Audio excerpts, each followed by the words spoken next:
पकड़ में आ जाओ, जैसे यशोदा मैया ने किया कि मेरी पकड़ में आ जाओ, तब कृष्ण पकड़ में आएंगे। तो कृष्ण की पकड़ में तो आ जाते हैं, लेकिन बंधूंगा नहीं। पकड़ में तो आ गया लेकिन बंधने वाला नहीं। अब यशोदा मैया ने छड़ी ऐसे उठाई, इसको पकड़ते, अब वो डर गए भैंस से।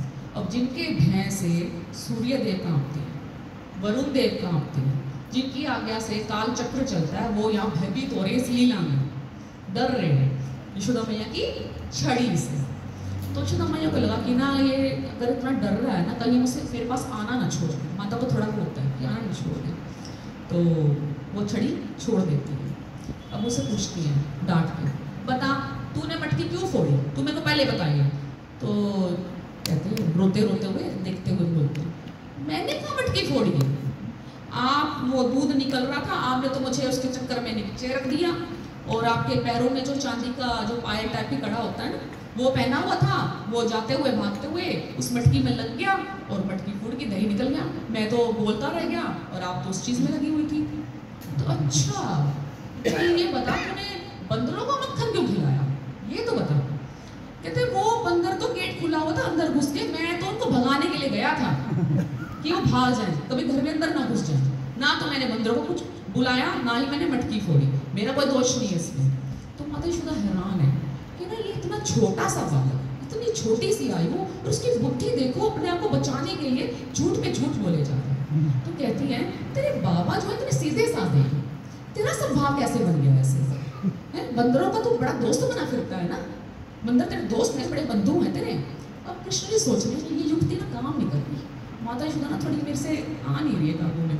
तो वो दूसरी युक्ति अपनाती हैं, वो बोलते हैं कि मैया ठीक है, तुम मुझे बंदरों का दोस्त बोल रही हो ना, तो ठीक है, मैं वन में चला जाता हूँ, ना मैं मटकी फोड़ूंगा, ना मैं मक्खन खाऊंगा, और वन में रहूंगा, और ना तेरे पास आऊंगा।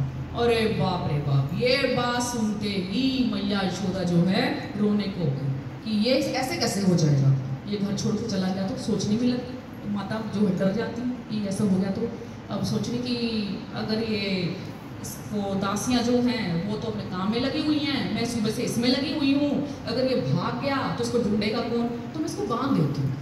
तो वो उखल जो दिख रहा है ना आपको, ऐसे में उसको उनके हाथ लेके उनको रस्सी से बांध, रस्सी से नहीं, पहले रिबन होता है उनके, पहले रिबन जो है ना ये वाले नहीं होते, तो रबड़ वाले आते हैं प्लास्टिक, ये नहीं होते थे, पहले होते थे कॉटन वाले कपड़ों के रिबन। तो उनसे लेके उनके हाथ पीछे करके उनको बांधती है।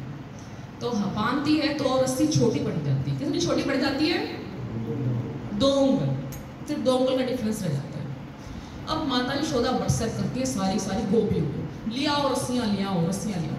अब रस्सियाँ बांधे जा रही हैं, रस्सी पर रस्सी, रस्सी पर रस्सी, रस्सी पर रस्सी, और हर बार कितनी छोटी पड़ती है, 2 उंगल। अब ये लॉजिक से परे बात है कि हर बार ही 2 उंगल ऐसे कैसे।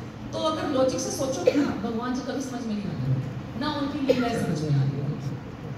तो आखिरकार वो इतनी थक गई, कृष्ण भी लगे हुए ना बांधने में और माता यशोदा लगी हुई है बांधने में, दोनों में कॉम्पिटिशन चल रहा है इस चीज़ का।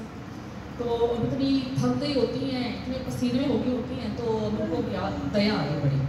तो उन्होंने क्या किया कि अब बंध जाते हैं, तो बंद गए। तो हमारे जो वैष्णव आचार्य है वो इन 2 उंगलियों का रहस्य बताया कि सिर्फ 2 उंगली छोटी क्यों पड़ी, 3 भी पढ़ सकती थी, 4 भी पढ़ सकती थी, 5 भी पढ़ सकती थी, सिर्फ 2 ही क्यों। तो जो पहली उंगली है वो किस चीज़ को दर्शाती है, प्रयास को, हमारा प्रयास, और दूसरी उंगली जो है वो किसको दर्शाती है, कृपा को। तो भक्ति जीवन में आगे बढ़ने के लिए 2 चीज़ें प्रमुख हैं, भरसक प्रयास, खाली प्रयास है, भरसक प्रयास, और दूसरी कृपा, कर और पा। तो जो ये सोचते हैं कि जैसे भगवान की इच्छा होगी ना तो हम भक्त बन जाएंगे, अपने आप भक्त बन जाएंगे। अब भगवान जी सबके घर में बैल बजा के तो आने वाले नहीं हैं कि प्लीज़ प्लीज़ काइंडली मेरे भक्त बन जाओ, प्लीज़ मुझ पे उपकार करो, ऐसा होता है क्या, ऐसा नहीं होता। हमें प्रयास करना हो, पहले आता है प्रयास, जब प्रयास में दम होगा तो क्या आएगी, कृपा। तो हमें प्रयास में कृपा पानी होगी, चाहे हमारा प्रयास अयोग्यता हो, अयोग्य हो, लेकिन थोड़ा सा भी प्रयास करोगे ना तो कृष्ण की जो कृपा है वो हमें आकर्षित हो जाती है हमारे प्रयास से। तो जो भी चीज़ें भक्ति के अनुकूल है, चाहे वो हमें पसंद ना हो, हमें वो छोड़नी पड़ेगी, और जो प्रतिकूल है, चाहे वो हमें कितनी पसंद हो, गॉसिपिंग करना पसंद है हमें, मूवी देखना पसंद है हमें, ऐसी चीज़ें करनी पसंद है हमें, ठीक है, तो हमें वो सब चीज़ें त्यागनी होगी। अब आप लोग यहाँ पे आए, आपने प्रयास किया ना, आप चाहते तो आप बैठ के न्यूज़ देख सकते थे, कोई सीरियल देख सकते थे, कोई वेब सीरीज देख सकते थे नेटफ्लिक्स पे, गोलगप्पे खाने जा सकते थे बाहर, लेकिन आपने क्या क्या नहीं जी, आज मिगलानी हाउस में जाएंगे, कीर्तन करेंगे, वहाँ पे श्रवण करेंगे कथा, दीपदान करेंगे और प्रसादम खाएंगे। तो ये आपका प्रयास है।